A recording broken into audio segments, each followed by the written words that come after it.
سخاوت کی یہ داستان ریگستان کی تپتی ریت میں ایک ٹھنڈی چھاؤں کی طرح ہے، مگر ہر روشن چراغ کے پیچھے حسد کا ایک گہرا اور کالا سایہ بھی چھپا ہوتا ہے۔ آسمان اچانک غصے سے بھر گیا اور صحرا نے اپنی وحشت کا خونی کھیل شروع کر دیا۔ جب زندگی کی امیدیں دم توڑنے لگیں تو دور ایک ننھا سا چراغ نظر آنے لگا۔ ٹوٹے ہوئے دل اور تھکے ہوئے قدموں کے ساتھ وہ اسی پناہ گاہ کی طرف رینگنے لگا۔ خیمے کا پردہ اٹھا تو سامنے وہی چہرہ تھا جس سے وہ سب سے زیادہ نفرت کرتا تھا۔ دشمنی کو بلا کر سردار نے اسے ایک مہمان کی طرح گرم چادر میں ڈھانپ لیا۔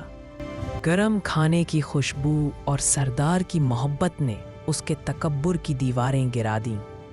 صبح کی پہلی کرن کے ساتھ ہی پرانی نفرتیں ایک نئی دوستی میں بدل چکی تھیں۔ اب وہ دونوں ایک دوسرے کے محافظ بن کر صحرا کے افق پر ساتھ کھڑے نظر آئے۔ نفرت کو محبت، معافی اور اچھے اخلاق سے ہی شکست دی جا سکتی ہے۔